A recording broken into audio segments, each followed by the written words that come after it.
الحمد لله نحمده ونستعينه ونستغفره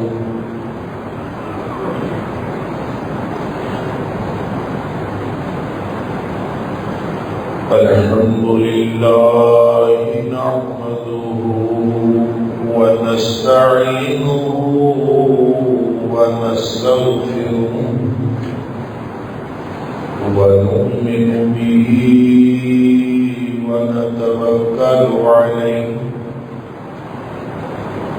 ونعوذ بالله من شرور أنفسنا ومن سيئات أعمالنا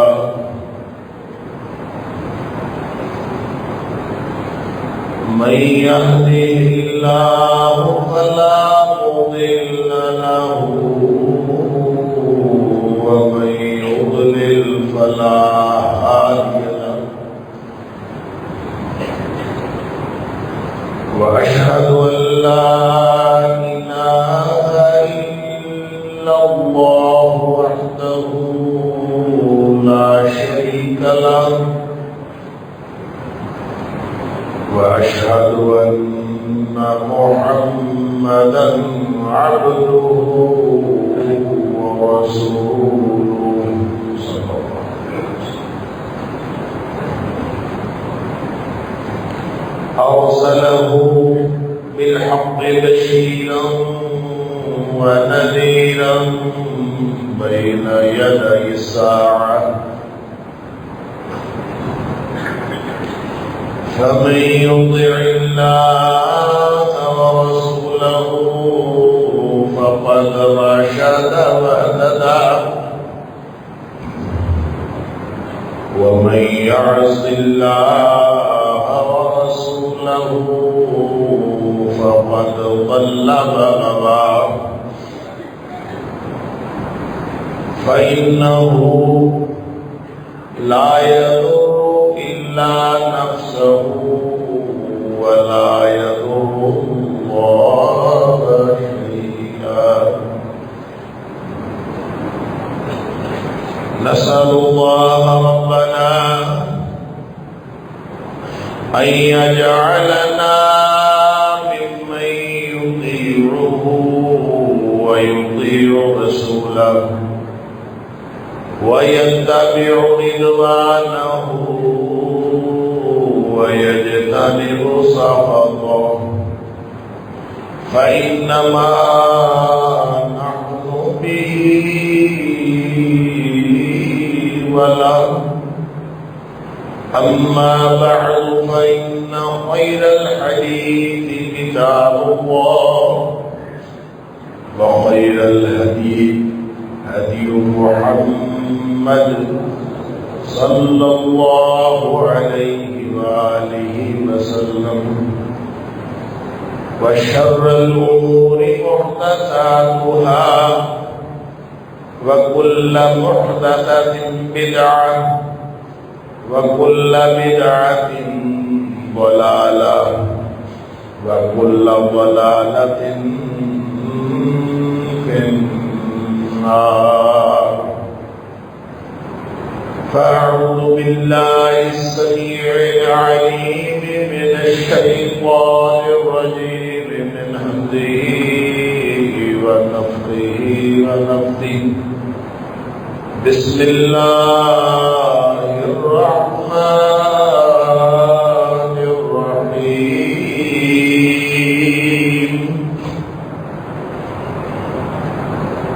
واتقوا فتنة لا تصيبن الذين ظلموا منكم خاصة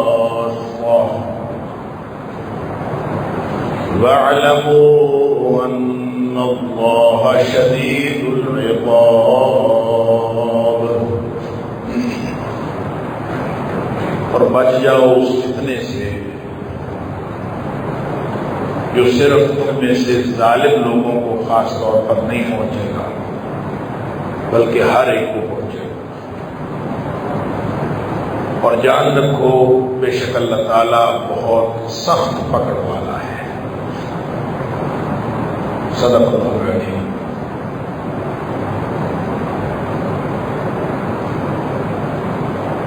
اللہ کریم نے جس دنیا میں ہمیں امتحان کے لیے بھیجا ہے،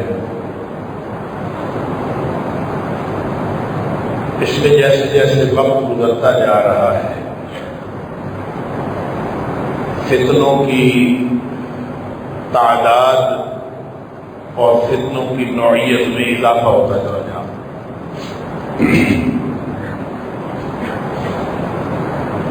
آئے روز نئے نئے فتنے، نئی نئی مصیبتیں،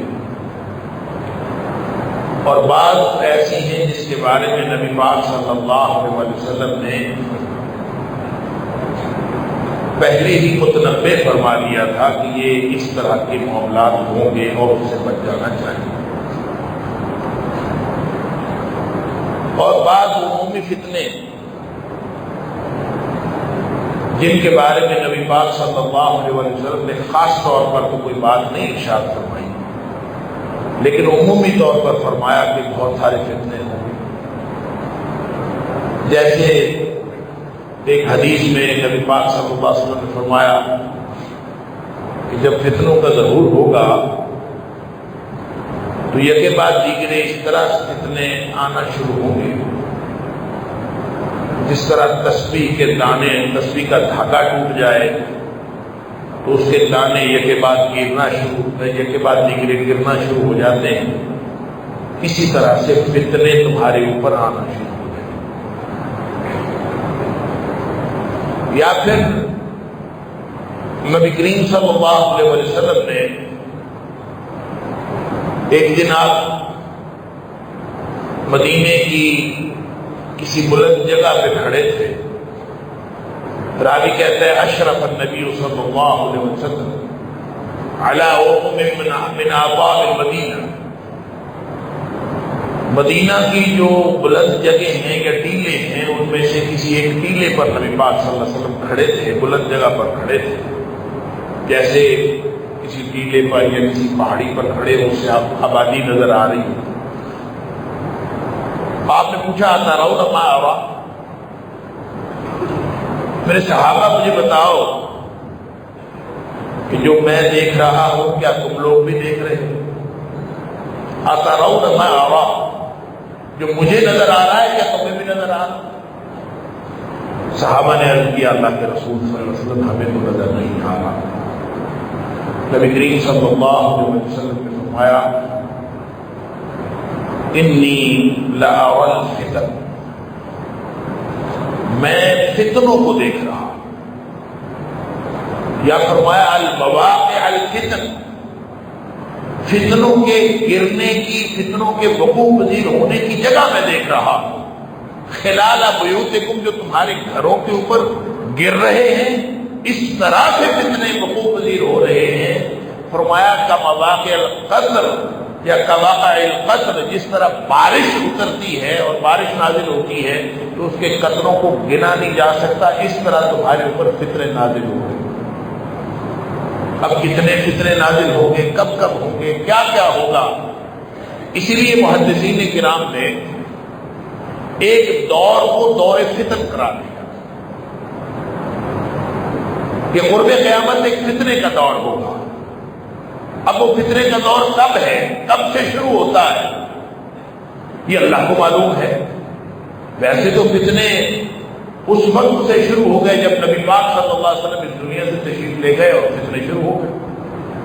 ہم دیکھتے ہیں صحابہ کرام کے دور میں بہت سارے فتنے تھے، ان فتنوں کے نتیجے میں حضرت عثمان غنی، عمر فاروق رضی اللہ عنہ شہید کر دیے گئے، پھر عثمان غنی رضی اللہ عنہ شہید کر دیے گئے، پھر علی مرتضیٰ رضی اللہ عنہ شہید کر دیے گئے، پھر حضرت حسن رضی اللہ تعالیٰ کو زہر دیا گیا، پھر حضرت حسین رضی اللہ عنہ شہید کر دیے گئے۔ علی ھذا القیاس، پوری فتنوں کی پوری ایک لمبی داستان ہے، کب کب ہم کس کس فتنے کے شکار نہیں۔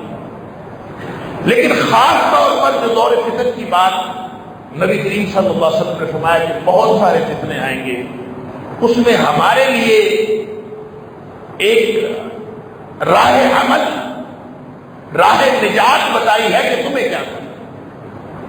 فتنے تو ہر طرح کے آتے ہیں اور ہر جگہ پہ آتے ہیں، اور خاص طور پہ جب ہم آج کے دور کی بات کرتے ہیں تو اتنے فتنے ہیں اللہ اکبر کہ ہم ان کو گن نہیں سکتے، آئے روز نیا فتنہ۔ اور قرآن کہتا ہے واتقوا فتنة لا تصيبن الذين ظلموا منكم خاصة، ان فتنوں سے بچ جاؤ جن کو تم دور سے دیکھ رہے ہو کہ فتنہ آ رہا ہے، فتنہ وقوع پذیر ہو رہا ہے، اور تم سمجھتے ہو کہ یہ فتنہ کسی اور کے گھر پہ وقوع پذیر ہوا ہے، تمہارا گھر بچ جائے گا۔ اس کا شکار صرف ظالم لوگ نہیں ہوں گے، واتقوا تم بھی بچ جاؤ، لا فتنة لا تصيبن الذين ظلموا منكم خاصة، کہ وہ صرف اس کے اثرات ظالموں تک نہیں رہیں گے، پورا معاشرہ اس سے متاثر ہوگا، لہذا تم نے بھی اس سے بچنے کی سبیل کرنی ہے۔ ایسے نہیں ہے کہ کسی ایک شخص نے اپنے گھر میں گندگی کا سامان کیا اور وہ اپنے گھر گندگی کا ڈھیر لگاتا جائے تو اہل محلہ اس سے متاثر نہیں ہوں گے، یہ کیسے ہو سکتا؟ گندگی کسی ایک جگہ ہو یا دو جگہ ہو، سارا محلہ متاثر ہوتا ہے اس سے۔ علی ھذا القیاس پورے کا پورا معاشرہ جس میں جہاں کہیں ظالم موجود ہے، جہاں کہیں کوئی گندگی پھیلانے والا موجود ہے، جہاں کوئی فتنہ برپا کرنے والا موجود ہے، دوسرے لوگوں کو یہ نہیں سمجھنا چاہیے کہ ہم بچ گئے ہیں، خیر ہے، ہماری خیر ہے۔ وہ کسی شاعر کا شعر ہے کہ لگے گی آگ تو آئیں گے گھر کئی زد میں، لگے گی آگ تو آئیں گے گھر کئی زد میں، یہاں پہ صرف میرا مکان تھوڑی، صرف ایک مکان پہ آگ نہیں لگتی، جب آگ لگتی ہے تو وہ پورے معاشرے کو، وہ پورے محلے کو، وہ پورے ارد گرد کے لوگوں کو بھی زد میں لے لیتی ہے۔ اور اللہ فرماتا ہے واتقوا فتنة، اس فتنے سے بچ جاؤ، لا تصيبن الذين ظلموا منكم خاصة۔ تم کہو کہ ہم مسجد میں بیٹھے ہیں، ہم مسجدوں والے ہیں، ہمارا مسجدوں سے تعلق ہے، ہم نیکی کی کوشش کرتے ہیں، پاکیزہ زندگی گزارنے کی کوشش کرتے ہیں، بس خیر ہے۔ تمہیں معاشرے پہ نگاہ رکھنی پڑے گی۔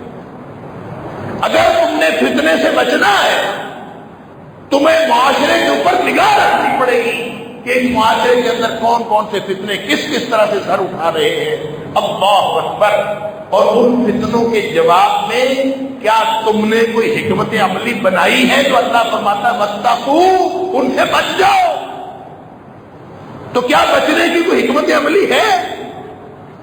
کیا اگر برائی پھیلانے والوں نے برائی پھیلانے کی پلاننگ کر لی ہے تو نیکی پھیلانے والوں نے اس برائی کے آگے بند باندھنے کی کیا پلاننگ کی ہے؟ اور اگر یہ خاموش بیٹھے رہیں گے کہ کوئی بات نہیں، خیر ہے، تو خیر کوئی نہیں ہے، حالات خراب ہیں۔ آج اگر معاشرے کے اندر ہم سب دیکھتے ہیں، اور یہ میں بات کئی دفعہ کر چکا ہوں کہ ایک ایسے معاشرے کے اندر ہم رہ رہے ہیں، ایک ایسے معاشرے کے اندر ہم زندگی گزار رہے ہیں جو بنیادی طور پر بے حیا معاشرہ، جس کے اندر حیا نام کی کوئی چیز نہیں۔ آہستہ آہستہ جو کوئی اقدار تھی وہ بھی ختم ہوتی جا رہی۔ ہم نے صرف مارکیٹوں کی بات نہیں کرنی، ہم نے صرف منڈیوں کی اور شاپنگ سینٹرز کی بات نہیں کرنی۔ آپ اپنے تعلیمی اداروں کو ہی دیکھ لیجیے، کیا وہاں پہ جو کچھ ہو رہا ہے، کیا وہاں پہ جو ماحول ہے وہ وہی ماحول ہے جو نبی کریم صلی اللہ علیہ وسلم نے فرمایا تھا کہ اس معاشرے کا ہونا چاہیے؟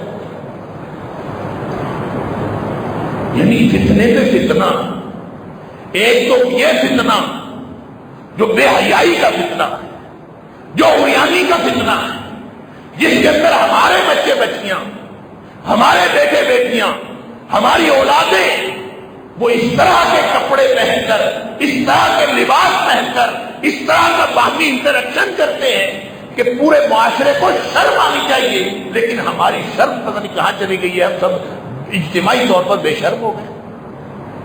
دیکھ لیجیے جا کے کالجز کا ماحول، اللہ اکبر۔ مجھے ہمارے پروفیسر بھائی بتا رہے تھے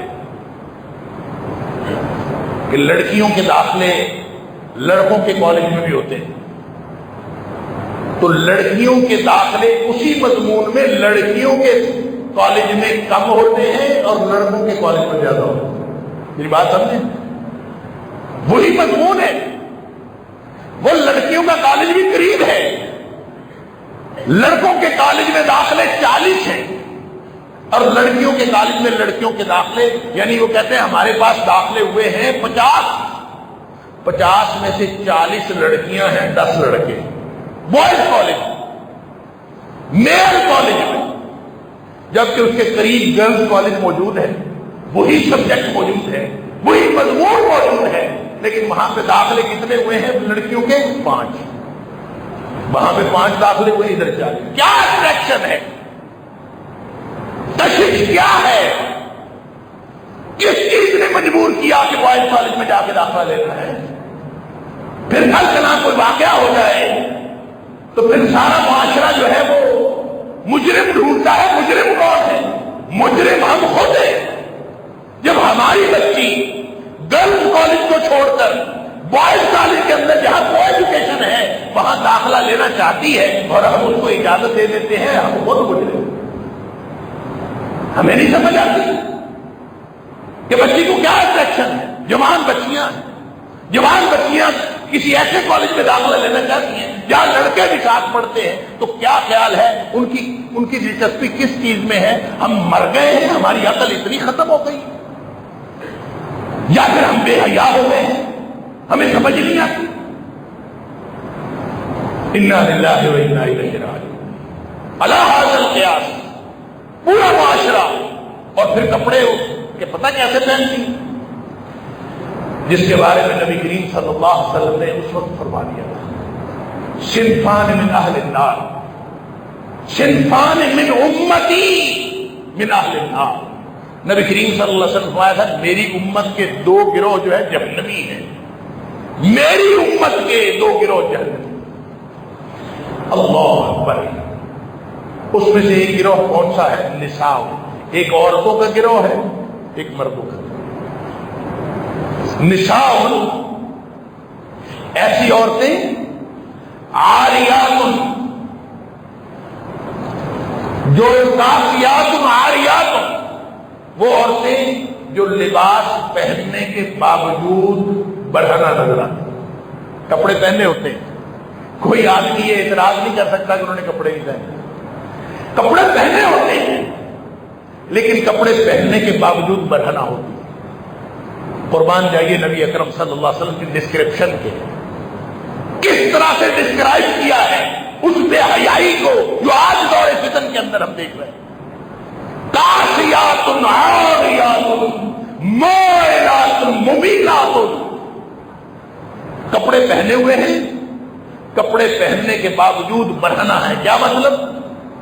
یا تو وہ کپڑے اتنے تھوڑے ہیں کہ ان سے ان کا جسم نظر آتا ہے، یا پھر وہ کپڑے اتنے ٹائٹ ہیں کہ اس سے اس لباس کی تنگی کی وجہ سے، اس کی فٹنس کی وجہ سے، اس کی فٹنگ کی وجہ سے سارا جسم نظر آ رہا۔ تو کپڑے پہنے ہوئے ہیں لیکن کپڑے پہننے کے باوجود جب جسم کے خد و خال نظر آ رہے ہیں، اس کا مطلب ہے کاسیات عاریات، کپڑے پہننے کے باوجود برہنہ نظر آ رہا۔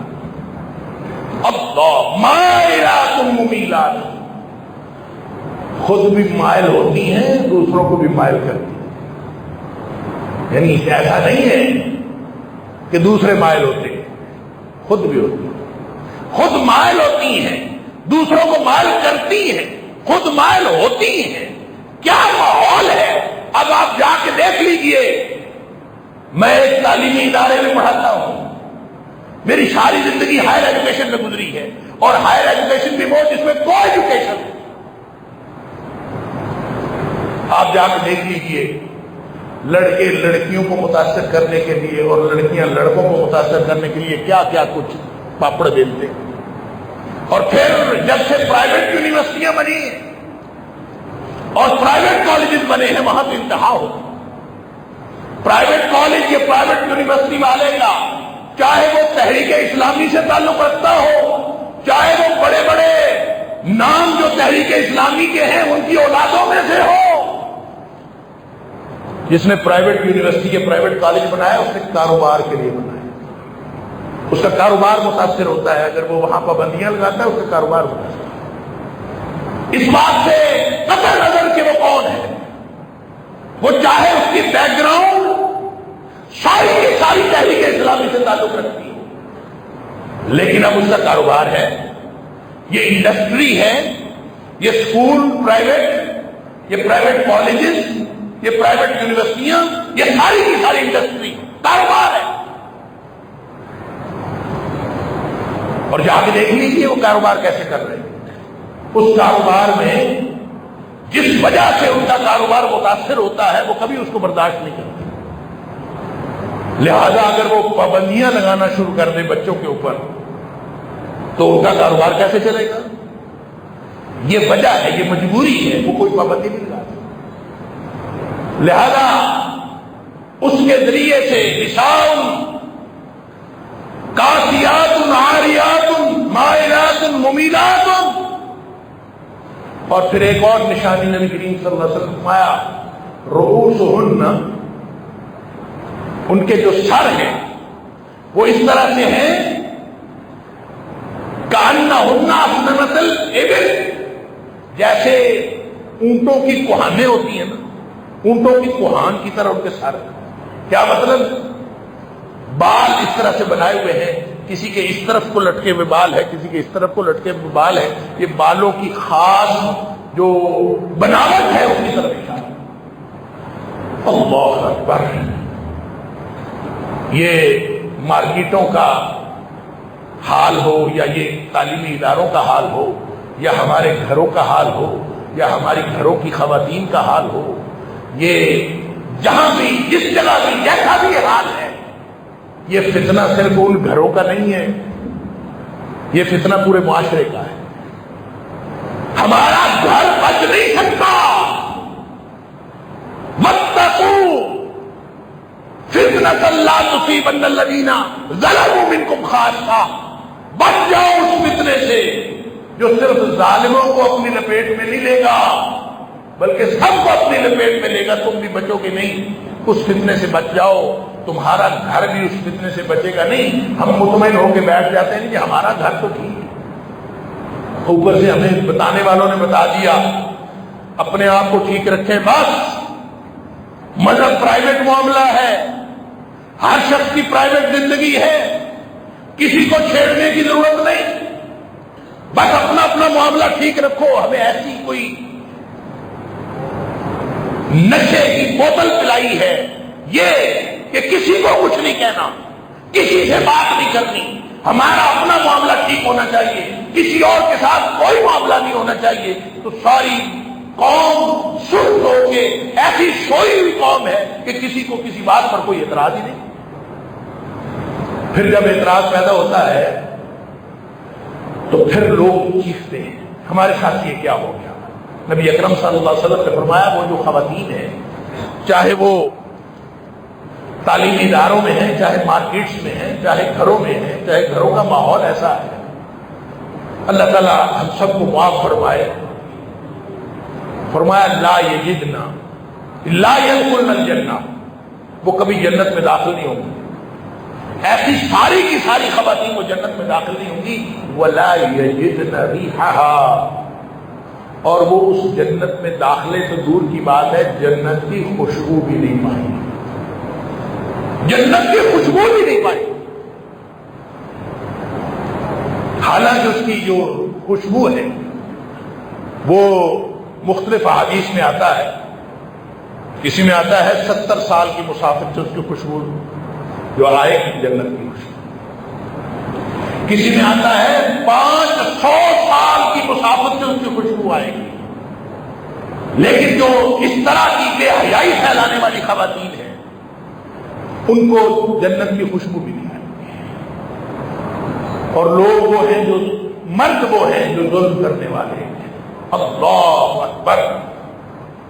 نبی کریم صلی اللہ علیہ وسلم نے فرمایا کہ ایسے مرد معهم اسیاد کاذناب البقر یضربون بها الناس، ان کے پاس چھوٹے چھوٹے کوڑے ہیں جیسے بیل کی دم ہو، بیل کی دم کی طرح ان کے پاس کوڑے، ان کے پاس لاٹھی، ان کے پاس کوئی چیز جس سے وہ لوگوں کو مارتے ہیں. یضربون بها الناس، وہ اس لاٹھی سے، اس کوڑے سے لوگوں کو مارتے ہیں. تو جب وہ لوگوں کو مارتے ہیں تو وہ ظلم کرتے ہیں. لہذا جس طرح وہ خواتین جنت میں نہیں جائیں گی، اسی طرح سے یہ مرد بھی جنت میں نہیں جائیں گے جو لوگوں کے اوپر اپنے یہ جو لاٹھی ہے نا کاذناب البقر، اس سے مراد کوئی جینون لاٹھی ہو سکتی ہے. جس کے ہاتھ میں لاٹھی ہے دیکھ لیجئے کس کے ہاتھ میں لاٹھی ہے، کس کے ہاتھ میں لاٹھی ہوتی ہے، کون لوگوں پر ظلم کرتا ہے، وہ بھی اس سے مراد ہو سکتا، اور اس سے مراد اختیار بھی ہو سکتا ہے. یہاں تو نبی پاک صلی اللہ علیہ وسلم کا کاذناب البقر کہا نا کہ باقاعدہ تشبیہ، تو اس کا مطلب ہے کہ لوگوں کے ہاتھوں میں لاٹھیاں ہوں اور وہ لاٹھیاں لے کے لوگوں کو ماریں گے. یضربون بها الناس، اور جو اس طرح سے لوگوں کو ماریں گے تو وہ بھی لوگ جنت میں نہیں جا سکتے جس طرح یہ خواتین جنت میں نہیں جا سکتے. ہمارے معاشرے میں کیا انا للہ و انا الیہ راجعون. نبی اکرم صلی اللہ علیہ وسلم نے فرمایا یہ جو فحاشی اور عریانی ہے نا جس قوم میں آ جاتی ہے پھر وہاں خیر کی توقع نہ کی، حالات اس طرح سے خراب ہو گئی. حدیث تو آپ نے سنی ہوئی ہے کہ نبی کریم صلی اللہ علیہ وسلم نے فرمایا کہ جس قوم میں فحش، بے حیائی، عریانی اس کا اظہار ہو جائے، بے حیائی ظاہر ہونا شروع ہو جائے، لم یظہر الفاحشۃ فی قوم قط حتی یعلنوا بها،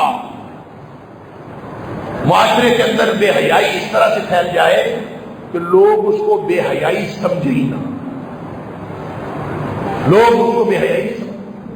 جس کی بہن بیٹی وہ کپڑے پہن کے گھر سے نکلتی ہے جس کو نبی اکرم صلی اللہ علیہ وسلم نے کاسیات عاریات فرمایا ہے، وہ جب وہ گھر سے نکلتی ہے اللہ اکبر تو اس کو کوئی روکنے والا ہے؟ یہ علانیہ بے حیائی نہیں، کسی کو کسی بات کا خیال ہی نہیں. کاسیات عاریات، نبی پاک صلی اللہ علیہ وسلم نے فرمایا جو ایسا لباس پہنتی ہے جو پہننے کے باوجود برہنہ نظر آتی ہے، یہ اس کا کوئی جسم کا حصہ نظر آتا ہے. اللہ اکبر. نبی کریم صلی اللہ علیہ وسلم نے تو فرمایا اور قرآن نے کہا کہ خواتین تو یدنین علیہن من جلابیبہن، یا تو فرمایا وَلْيَضْرِبْنَ بِخُمُرِهِنَّ عَلَى جُيُوبِهِنَّ، اپنی چادریں لیا کریں اور اپنے سینے چھپا لیا کریں. پھر فرمایا جلباب، اپنے اوپر جلباب لیا کریں. جلباب کا مطلب پتہ کیا ہے؟ وہ کھلی چادر ہے. جلباب کا مطلب وہ کھلی چادر ہے. جب وہ لی جائے تو نہ صرف جسمانی خد و خال چھپ جاتے ہیں بلکہ جو زینت کا لباس پہنا ہوتا ہے وہ بھی چھپ جاتا ہے. قرآن تو ہمیں یہ حکم دیتا اللہ. اور ساری کی ساری صحابیات، ساری کی ساری امہات المومنین جب پردے کا حکم آیا سب نے پردہ کیا. ہم آج کے دور میں ہم کہتے ہیں پردہ جو ہے وہ آنکھوں کا ہوتا ہے. جب نبی پاک صلی اللہ علیہ وسلم کی ازواج مطہرات اور صحابیات انہوں نے پردہ کیا تو ہم کس بات کی بولیں گے؟ بہرحال جو میری گزارش آپ کے سامنے یہ ہے کہ جب یہ حالات خراب ہوتے ہیں تو فتنہ کسی ایک کو نہیں پہنچتا، ہر ایک کو پہنچتا. کوئی ایک نہیں اس سے متاثر ہوتا، سب. نبی پاک صلی اللہ علیہ وسلم نے فرمایا اذا ظہر الزنا والربا، دو بیماریاں ایسی ہیں جب وہ کسی قوم کے اندر پھیل جائیں، اذا ظہر الزنا، بدکاری پھیل جائے اور سود پھیل جائے. بدکاری اور سود تو پھیلا ہوا ہے. بدکاری کے بارے میں آپ کا خیال ہوگا کہ نہیں پھیلی. بچوں کے کپڑے تھوڑے سے بولڈ کپڑے پہن لینے سے بدکاری تھوڑی پھیل جاتی. کہیں گے مجھے لوگ, بچے اگر تھوڑے سے, ان کو کہتا ہے بولڈ کپڑے پہن, بچے اگر تھوڑے سے فیشن کے یا بولڈ کپڑے پہن لیتے ہیں تو یہ مولویوں کو کیا تکلیف. سن لیجئے, نبی اکرم صلی اللہ علیہ وسلم نے فرمایا, قرآن کہتا ہے لا تقربوا الزنا, یہ نہیں فرمایا زنا نہ کرو. قرآن کہتا ہے زنا کے قریب بھی نہ جاؤ, زنا کے قریب بھی نہ جاؤ. اور پھر نبی پاک صلی اللہ علیہ وسلم نے اس کی وضاحت فرمائی کہ زنا کے قریب جانے کا کیا مطلب ہے. فرمایا زنا شرمگاہ نہیں کرتی, زنا تو شروع ہوتا ہے آنکھوں سے. جو نظر ہے, نگاہ ہے, یہ شیطان کے تیروں میں سے ایک تیر ہے. جہاں پڑتا ہے تباہی پھیر دیتا ہے. اللہ, شیطان کے تیروں میں سے. پھر نبی پاک صلی اللہ علیہ وسلم نے فرمایا عورت ان المرأۃ عورۃ, عورت ساری کی ساری پردے کی چیز ہے, اور جب یہ گھر سے نکلتی ہے استشرف الشیطان, شیطان اس کا پیچھا کرتا ہے, اور جب شیطان پیچھا کرتا ہے تو وہ بیڑا غرق کر دیتا ہے, کچھ نہیں پیچھے چھوڑو. اللہ علی ھذا القیاس. نبی پاک صلی اللہ علیہ وسلم نے فرمایا العینان تزنیان, آنکھیں بھی زنا کرتی ہیں, یہاں سے زنا شروع ہوتا ہے. العینان تزنیان, آنکھیں بدکاری کرتی ہیں, اور پھر ہاتھ بدکاری کرتے ہیں, پھر کان بدکاری کرتے ہیں, یہ سارے, پھر پاؤں بدکاری کرتے ہیں. یہ سارے اعضاء پہلے بدکاری کر چکے ہوتے ہیں. شرمگاہ تو اس بدکاری کی یا تصدیق کرتی ہے یا تکذیب کرتی ہے. وہ تو ایک آخری مرحلہ ہے, اس سے پہلے سارا کچھ ہو چکا ہوتا. ٹیلی فون کے اوپر ساری رات کے پیکج لگا کے, وہ بھی پرانا دور ہو گیا. اب تو انٹرنیٹ کے اوپر ہر چیز اویلیبل ہے, اور آپ اس میں گفتگو کرنا ہو تو وہ گھنٹوں کی بھی قید نہیں رہی. ساری کی ساری پرائیویسیاں. نبی پاک صلی اللہ علیہ وسلم نے فرمایا جہاں دو غیر محرم ہو وہاں تیسرا شیطان ہوتا ہے. اور آپ نے فرمایا کوئی کسی کے ساتھ خلوت اختیار نہ کرے, کوئی مرد کسی عورت کے ساتھ خلوت اختیار نہ کرے. لا یخلون رجل بامرأۃ, کوئی خلوت اختیار نہ کرے. یہ جو اپنے اپنے گھر میں بیٹھ کے ٹیلی فون کے اندر گفتگو ہو رہی ہوتی ہے نا, یہ خلوت ہی تو ہے, یہ خلوت ہے. تیسرا شیطان ہے. آپ جب گفتگو کر رہے ہیں, آپ اپنے گھر میں اکیلے ہیں, وہ اپنے گھر میں اکیلی ہے, گفتگو ہو رہی ہے, لڑکا اپنے گھر میں اکیلا, لڑکی اپنے گھر میں اکیلی, جب یہ گفتگو ہو رہی ہے خلوت ہی تو ہے. اللہ اکبر. مجھے عمر فاروق رضی اللہ تعالیٰ عنہ کا قول یاد آیا, سبحان اللہ. وہ فرماتے ہیں لا تخلون بامرأۃ, کبھی بھی کسی عورت کے ساتھ خلوت اختیار نہیں کرتی, اکیلے میں نہیں بیٹھنا. ولو قلت اقرئ القرآن, چاہے تو یہ کہے کہ میں تو اس کو قرآن پڑھاتا ہوں, قرآن پڑھانے کے لیے بھی عورت کے ساتھ خلوت اختیار نہیں کرنی. اب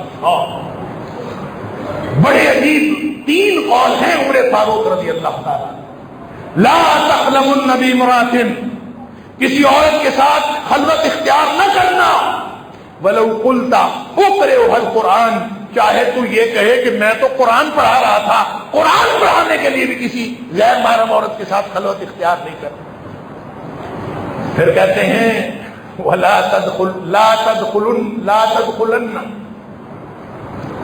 بهذه الامراء, یہ جو حکمرانوں کے دفتروں میں گھسے رہتے ہیں نا, ہر وقت حکمرانوں کے پاس گھسے رہتے ہیں, عمر فاروق رضی اللہ تعالیٰ عنہ فرماتے ہیں کہ حکمرانوں کے دفاتر میں ہر وقت نہ گھسے رہا کرو. لا تدخلن بهذه الامراء، یہ امراء کے حکمرانوں کے پاس ہر وقت نہ گھسے رہا کرو. ولو قلت آمرهم بالمعروف، چاہے تیرا واقف یہ ہو میں تو ان کو نیکی کا حکم دینے گیا تھا، چاہے تو یہ کہے کہ میں تو حکمرانوں کو نیکی بتانے گیا تھا، پھر بھی ان کے پاس جانا، بار بار جانا، یہ انتہائی خوفناک ہے.